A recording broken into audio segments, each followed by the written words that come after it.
عدة مصادر من داخل الأجهزة الأمنية الجزائرية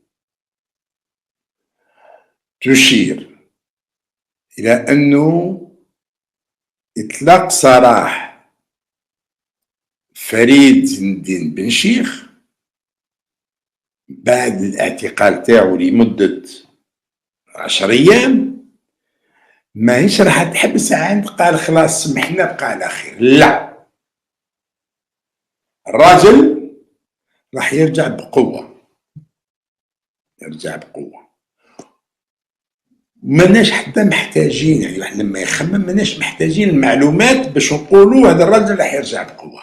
إذا كان تبون حاب يحمي نفسه من هاد الشرذمة تاع العراية تاع الشنقريحة وجبار مهنا وناصر الجن وهذا الجماعة وحسين بولحية كامل هذا العكريك، إذا حاب يحمي روحه ما عليه إنه إلا أنه يكادري روحه كما يقولوا، كادري دين كادريك، يحمي روحه برجال اللي يثق فيهم ويثقوا فيه. من ضمن هذا الرجال فريد بن شيخ. فريد بن شيخ عنده اولا قوه بعكس بوعلام اللي حاطينه وعاودوا ردوه بعبع، لا، فريد بن شيخ عنده قوه. منين القوه تاعو؟ هو انه عنده شبكه علاقات داخل جهاز الشرطه، شبكه علاقات، لانه السيد لما كان على راس جهاز الشرطه ما كانش يتصرف كيما اللي قبل منه، خاصه عبد الغني هامل اللي كان راعب الشرطه وكذا ويجي داخل قال در الحيط ما لازمش يشوفوه ويبلوكي لا سيركيلاسيون، لا، راجل كان يخدم نورمال معاه، وزيد عنده دي باجاج، مثقف قاري، سبيسياليست ان كريمينولوجي، سبيسياليست في كذا، صغير مولود في 64، وعنده شبكة علاقات في الخارج. نعم في الخارج، وعلاش؟ لأنه تلقى التكوين تاعو في الخارج، دراسته الجامعية في الخارج، التكوين تاعو كشرطي في الخارج، ولما تعمل دورات تكوينية من مختلف الجنسيات، دونك راجل عنده علاقته. تبون محتاج له، هذا تبون على باله به، بوعلام على باله به، بوعلام أول نصيحة يقدمها التبون قال يا ولدي نجيبوا فريد بن شيخ نحتميوا به، لأنه هو قادر باش يواجههم داخليا وخارجيا. طبعا عودة فريد بن شيخ راح تشكل خطر كبير على المتآمرين على الرئيس، هذا شيء طبيعي. كانوا راح يتغداو به، فينالمون ظهر شوكة حصل لهم هنا ما قدروش يسرطوه، دوك هو يتعشى بهم. سا سي لا لوجيك دي شوز، هذا هو المنطق. ما قدرتش تسرطني، دوك انا نتعشى بيك وانا نعرف كيفاش نسرطك. طبعا الامور بالعقل. كاينه حاجه انه فريد بن شيخ حتى وان لم ينتمي للمؤسسه العسكريه يعرف مع الماش مركبين. هذا الانسان متخصص في الجريمه،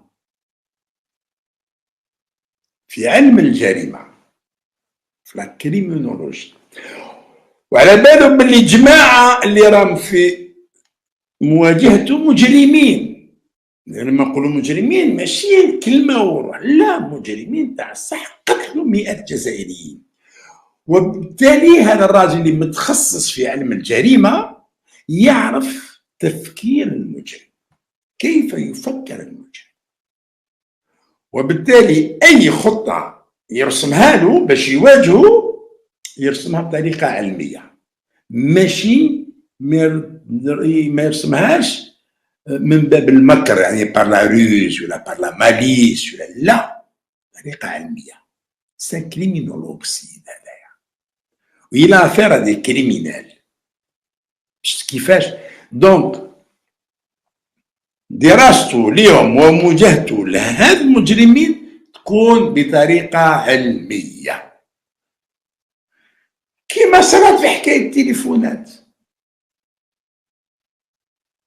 لما جاء التليفون تاع جرد لندن، لأنه الشخص اللي بعثهولو ما كان متآمر معاه، ما كان يعرفه، ما كان يسمع به، واحد ما كان يسمع بالآخر.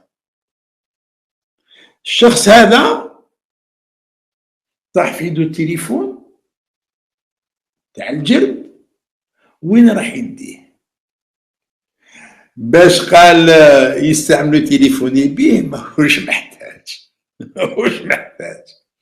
باش قال يخبيه، لا، ده انسان ذكي على باله بلي الجرد هذا راه حاط مينة تاع ذهب في هذاك التليفون، لانه الجرد خبيث وغبي في نفس الوقت.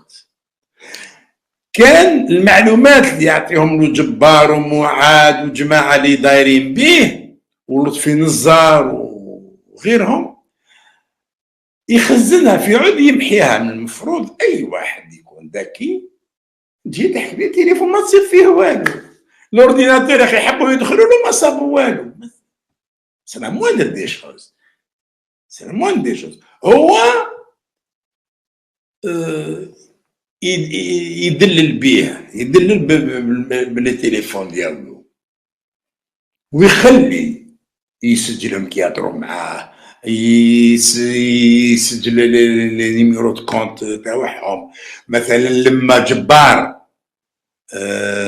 ياخذ دراهم من عند ناس اللي يبتزهم الجرد تاع لندن باش يبيريو الكونت بونكير تاعو، يمدوه للجرد.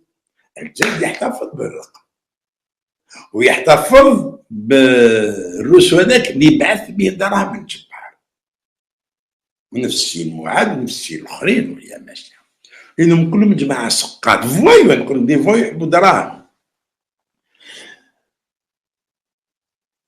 لما هذا الجرد احتفظ بهذه المعلومات سي نورمال كو لما يطيح هو كان معود باش يدير الشونطاج. من بعد تصور الجرد عريان، ان بيرسوناج انسينيفيون يعود يدير الشونطاج مدير امن خارجي الجنرال، لانه الجنرال هذا مستواه الله ينوب، مستواه الله ينوب. جي توجور دي يا ولدي منا جبار راهو مستوى تاعو كان صف ضابط بنيفو تروازيام ولا كاتريم اني فوندامونتال، دخل سرجان يطلع بالشيتا وكذا، واش بروكسينات في بليده، حكم الحبس دار كذا من الجيش. هذه كل ما صار تاعو ما فيه والو، لا يحكم الامن الخارجي تفرش تكشف كان والو. واش دير الامن الخارجي؟ هات نقتلو هشام عبود، ما قدرش يبعث لي بيني كلي كيما ذاك كارلوس اي تفتيس، صاحبو ياخذ في الضرب وهو هارب.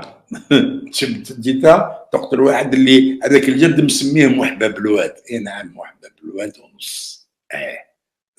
تجيني انايا واحد لاش هارب يجي باش يقتل هشام عبود، مي سافا با.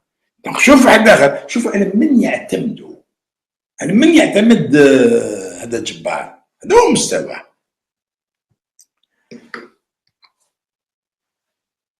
في هذه الحالة اليوم اللي راهو صاير هو انه بن شيخ لما يواجه هذا جبار ومعاد وشنقريحة وذا، pour lui c'est un jeu d'enfant، لعب ذراري صغار ما يكسرش راسه. يعني نقول لك الراجل سي كريمينولوج حافظهم قمار فوق طوابل، حافظهم قمار فوق طوابل، لا لي روتور. هذا جبار وجماعته يعرف على ماش مركب المجرمين، هذو مجرمين بأتم معنى الكلمة. دونك العوده تاعو تكون قويه، ويكون يعني او كوموند. واذا تبون دار 2 غرامات شجاعه، كون مليح 2 غرامات شجاعه.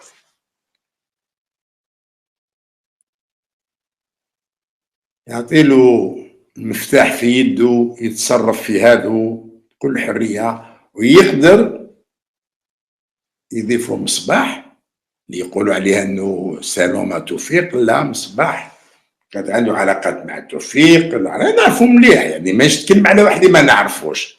انا مانيش عبدو سمار اللي يمليو عليه ويقولوا له يقول ودير وكل يوم يحكي حكايه. لا انا مصباح نعرفه من زمان، مش كويس حتى وني ماخذ الان موقف منه، لانه رخص روحه وراح يخدم معاه تبون.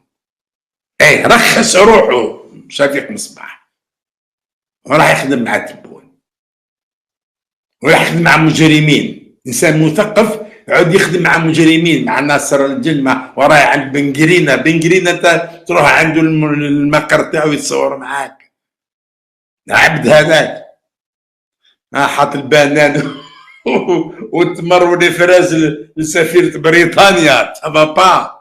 شفتوا المستوى الجزائر. دونك نرجع للموضوع، اذا حب باش ينجح بون عنده فريد بن شيخ يجيب يحكم معاه يدير ايكيب مع شفيق مصباح، لان شفيق مصباح مهما تكون شخصيته يبقى عنده دي باجاج، عنده كذا. في زوج ناس يعني مثقفين متعلمين عندهم امكانيات قادرين ياكلوا. هذه الجماعه هذه تاع شنقريحه وجبار والعفيك تاعهم ياكلوهم ساندويتش يغمون في 24 ساعه.